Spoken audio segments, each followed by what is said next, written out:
On BBC T's 95 FM, online and on digital. Earlier this week, you mentioned to me about the fact that your mum was having a proper faff on choosing a greenhouse, wasn't she? Yeah, her garden's on a slope and her greenhouse is at the top, very top of the slope. For two reasons. One, it's very windy and all the glass gets blown out.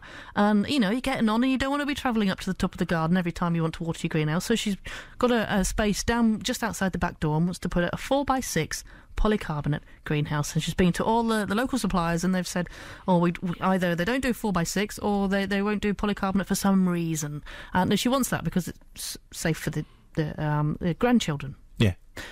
So, you know, I just thought, well, why don't we speak to somebody who knows about greenhouses? Oh, certainly found that person. We found Richard Bagley, who's the MD of the Greenhouse People. Good afternoon, Richard. Are you well? Good afternoon. I'm super, thanks. How are you? Very well. One of the things that I like, so obviously, you know, I'm at Bridget's beck and call through the course of the week, and if she clicks her fingers, then I do have to jump quite high, really. So I had a look on the web, and started tracking down greenhouse manufacturers and greenhouse companies and stuff. And yours was by far one of the more informative sites. It's got a huge section on there about how to choose a new greenhouse and the things that you need to consider. Bridget's the gardener. I'm merely the colour. So I'm going to hand you over to the gardener to ask some questions. Okay. You're sort of MD of the Greenhouse People. Yes. Which has got a fantastic website. Yeah. We've just been looking on there, and if somebody came to you and said, I want a greenhouse, what advice would you give them? Well, the first thing to think about is what size of greenhouse you want. Mm-hmm. They come in all shapes and sizes. 4 by 2 foot is the smallest, which is very small, up to sort of 10 by 20 or even bigger. So you have to decide what you're going to do in there, how much space you need, and of course how much space you've got in your garden. And of course budgetary considerations come into it as well.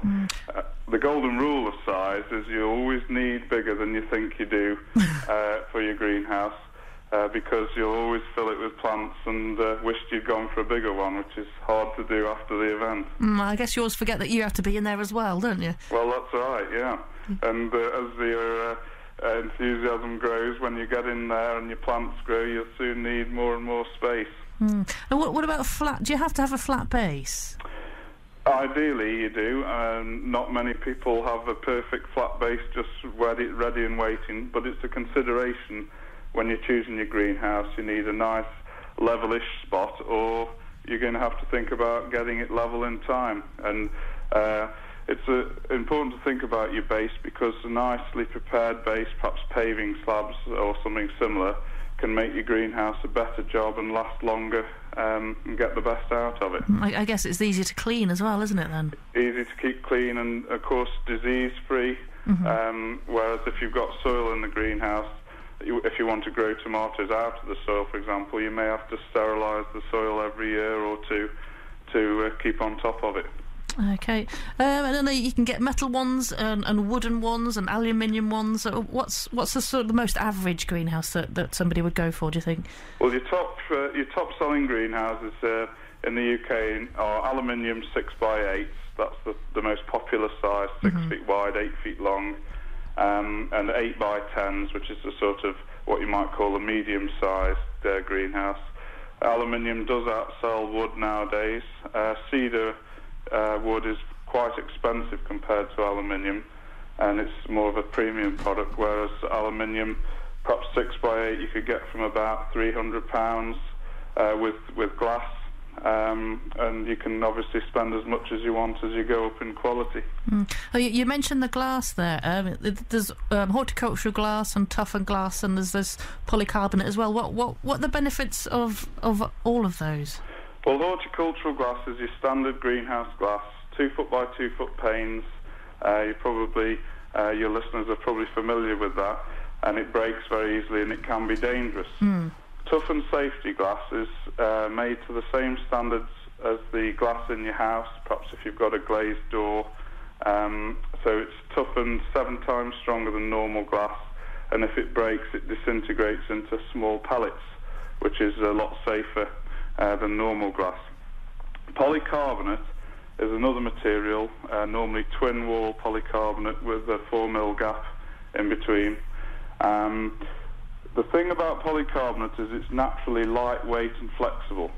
Yeah. And this means it can be vulnerable to the wind, and the greenhouse isn't as heavy and rigid as it might be with the heavier glass. All right. And polycarbonate is often sold by retailers because it's convenient to deliver, rather than it's the best, perhaps, material to use in your greenhouse. So it's important to be aware of that when you're choosing your greenhouse. Okay, and we've had a chap saying he wants to get hold of downpipes for greenhouses for his guttering. Is that sort of thing that you would sell? It is. Yeah? It's one of the most common questions we get asked. We've got an old greenhouse.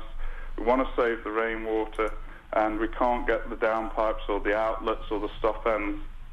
And the analogy I would use about that is if you wanted a new windscreen wiper for a car, you couldn't very well walk into a shop and say, "I'd like a windscreen wiper, please."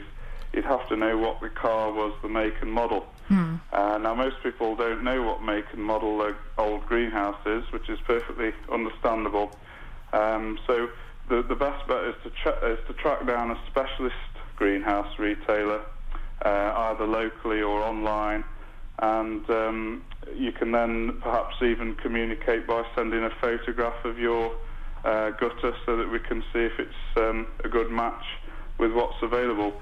Off the top of my head, there might be 20 different systems, believe it or not, just for a simple thing like that. Wow.